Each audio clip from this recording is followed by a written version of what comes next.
iniciativa de todo Alejandro Sainz para convocarnos a presentarnos en este foro y poder discutir algunos aspectos que son fundamentales para el desarrollo del Estado de Veracruz y, por supuesto, de sus municipios. He preparado una charla sobre algunos aspectos que en este momento van a afectar la vida de la economía municipal, de las finanzas públicas municipales: endeudamiento, recaudación y, por supuesto, las nuevas reglas para el manejo de los recursos públicos. Quiero iniciar precisando algún aspecto, precisando los cambios que ha habido, particularmente la Ley de Coordinación Fiscal, que es la ley que establece la normatividad para el manejo de las finanzas públicas estatales y municipales en el ámbito del federalismo fiscal. Iré refiriéndome de manera muy general. Cada uno de los temas que estaré presentando aquí requiere una discusión mucho más profunda y una explicación mucho más amplia, pero en este momento no hay oportunidad de hacerlo, así que solo estaré refiriéndome de manera descriptiva a lo que hay que poner particular atención, porque representa un cambio fundamental en el aspecto financiero. Un primer aspecto, si podemos ver la primera, un primer aspecto es el cambio en los montos que se están destinando, que estarán destinando a el Fondo de Aportaciones para la Infraestructura Social.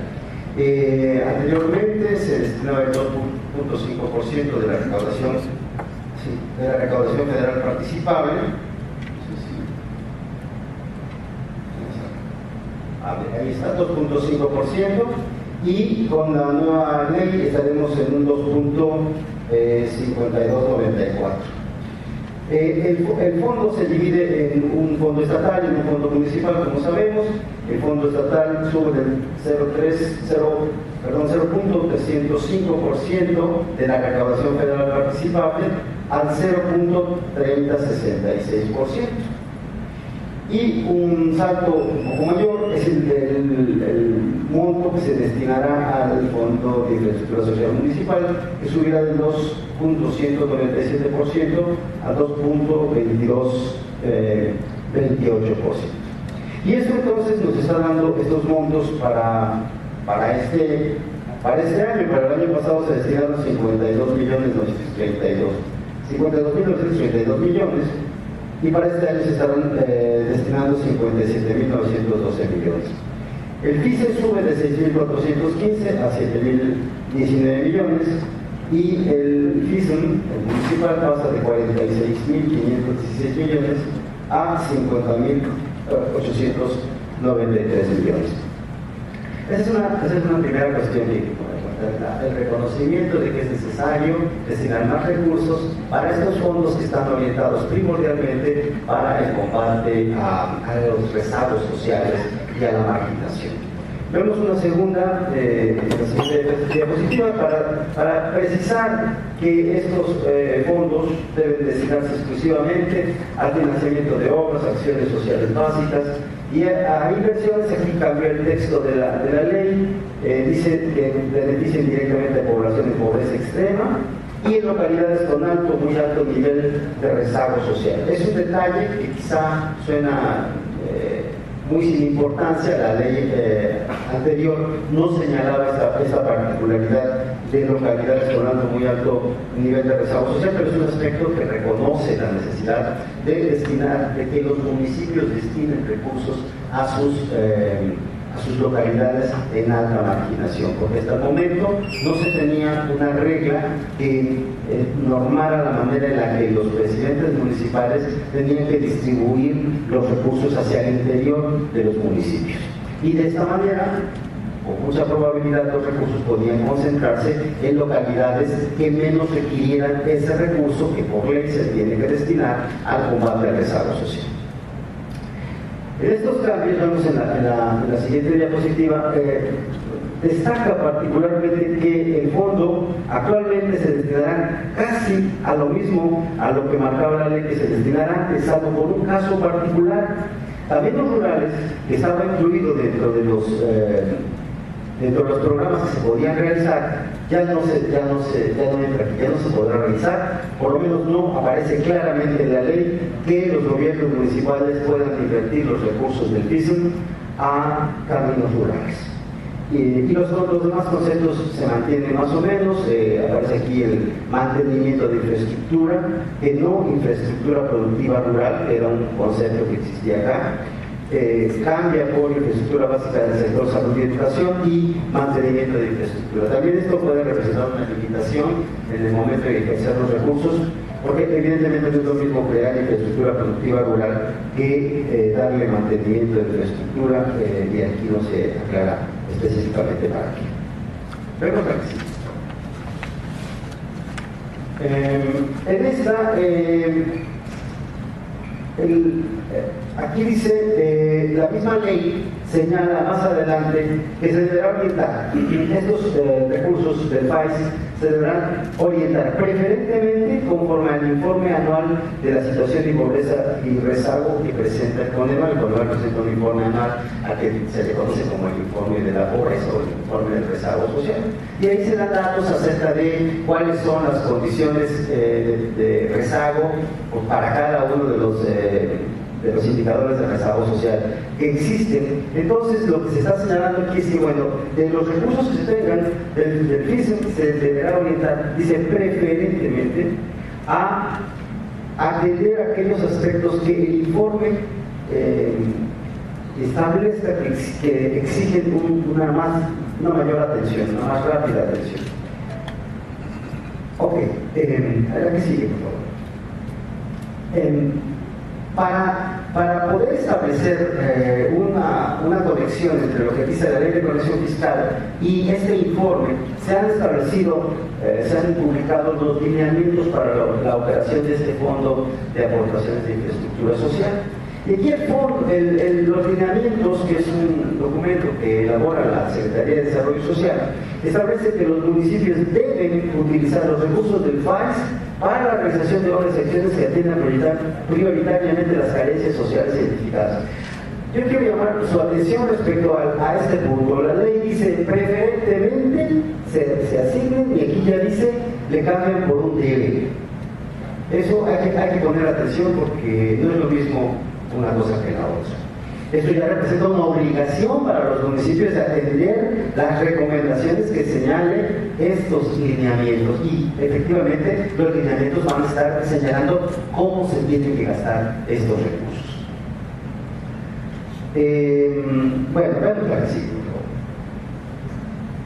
Los indicadores de carencia social a los que se refieren los lineamientos y la ley son estos: rezago educativo, carencia por acceso a los servicios de salud, carencia por acceso a la seguridad social, calidad de espacios de la vivienda, los servicios básicos de la vivienda, acceso a la alimentación, y cuestiones relativas al ingreso de las personas. Se entendería entonces que los recursos deberían de destinarse para atender todos estos rezagos.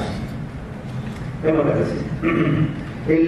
Los lineamientos establecen un catálogo de proyectos, y estos están elaborados se proponen para incidir en los indicadores, y para ello los municipios deberán llevar a cabo los proyectos que están previstos en este catálogo, que está incluido en el anexo 1 de los lineamientos, y que es un catálogo muy amplio de unas 40, 50 páginas, en donde se detallan cuáles son esos proyectos que se podrían realizar relativos a estos indicadores.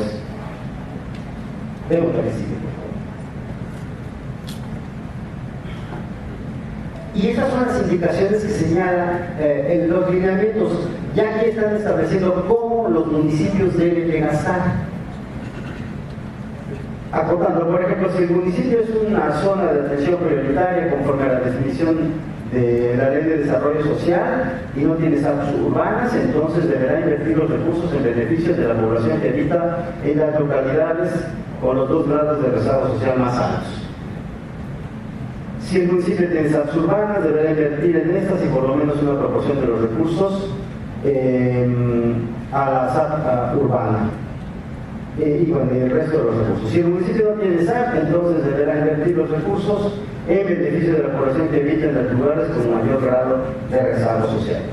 Es un planteamiento ya mucho más específico respecto a dónde deben de ir radicados los recursos. Pero yo insisto, la ley dice preferentemente, los lineamientos dice, para que sigue, por favor.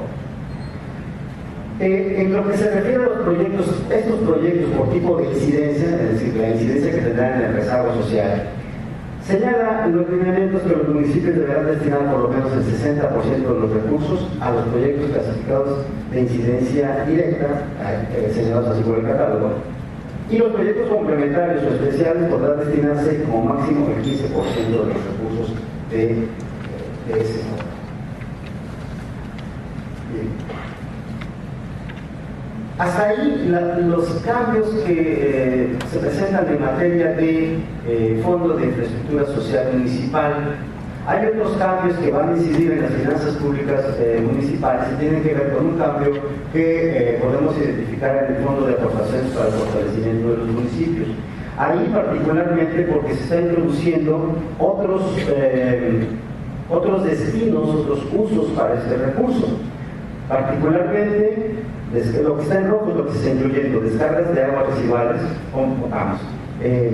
para el pago de derechos y aprovechamientos de descargas de aguas residuales, modernización de los sistemas de recaudación locales y mantenimiento de infraestructura. Esto es importante porque al incluirse se está dando la posibilidad de que estos recursos sean utilizados particularmente para resolver algunos adeudos que tienen los municipios en materia de utilización de agua y descargas de aguas residuales. Vemos la que sigue. Este fondo podrá ser utilizado como garantía de pago de estos derechos, y no voy a entrar en los detalles, pero el hecho de que suceda así, y están viendo las posibilidades de que una vez que los municipios se pongan al corriente en el pago de sus derechos y aprovechamientos, en esa misma medida podrán ser beneficiarios de estímulos fiscales establecidos en el artículo 51 de la Ley de Coordinación Fiscal. Si lo vemos más adelante, por favor, algunos de los más, la verdad que sí, algunos de los estímulos fiscales, como son cuestiones de disminución de la totalidad de adeudos y el perdón de accesorios y actualización de los adeudos de su deuda histórica.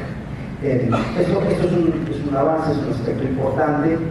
Sabemos que los municipios tienen problemas muy serios en materia de endeudamiento, incluso un endeudamiento que no se ve o que no está registrado como tal, pero que lastima de manera importante a las finanzas públicas municipales. Bien, otro aspecto que cambia la manera en la que operarán los municipios es el cambio en el cobro del impuesto predial. La ley establece que se modifica la fórmula para el cálculo del Fondo de Fomento Municipal. Ahora está incluyendo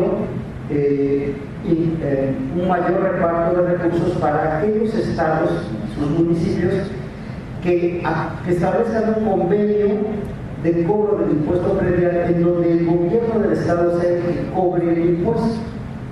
Esto seguramente en reconocimiento a la baja recaudación de impuestos de muchos municipios. Lo que está estableciendo la ley es el gobierno estatal establece un convenio con los municipios, el gobierno estatal cobra el impuesto y entonces ese estado se hace acreedor a más recursos. Aquí está el 30% del incremento de la recaudación federal participable será para aquellos estados que tengan convenios y que ellos sean los que están cobrando el impuesto predial, que es el principal impuesto que cobran los municipios.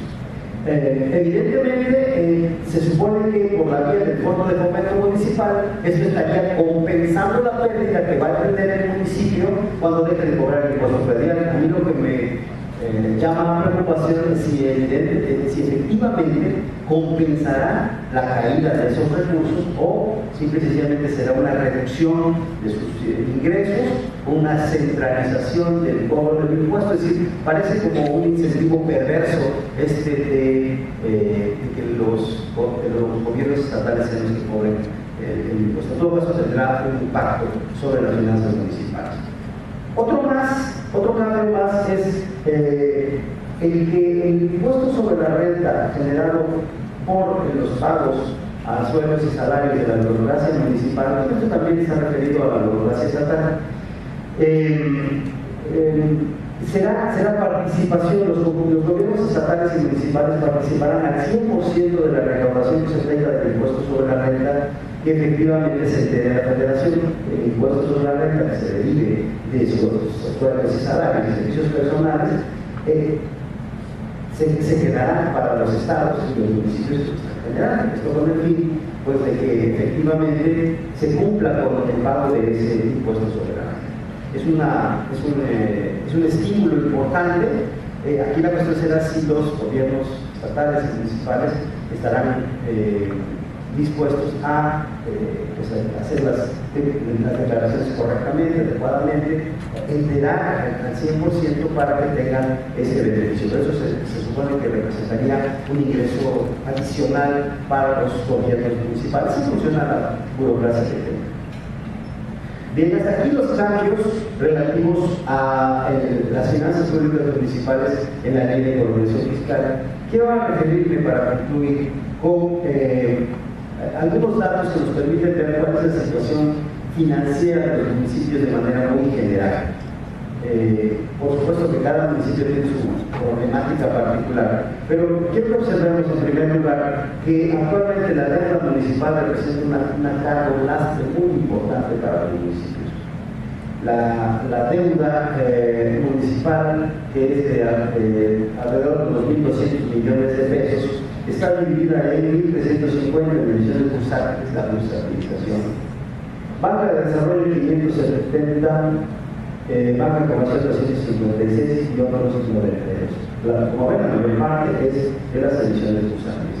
Quiero darles un dato que tal vez los sorprenda y los asuste, pero del total, digo, si es así, es eso, del total de la deuda bursátil en el país, o más bien, el total de la deuda bursátil municipal en el país pertenece a gobiernos municipales de Veracruz. Ningún otro municipio en el país tiene deuda bursátil. Entonces, bueno, ahí tenemos no sé si para en primer lugar, pero la deuda de los municipios, bueno, aquí nada más para identificar los 20 municipios más endeudados por el monto de su deuda. Tuxpan, exclusivamente deuda registrada en la Secretaría de Crédito Público. Hay otros conceptos de deuda que no están registrados y por lo tanto no los estoy presentando en este momento.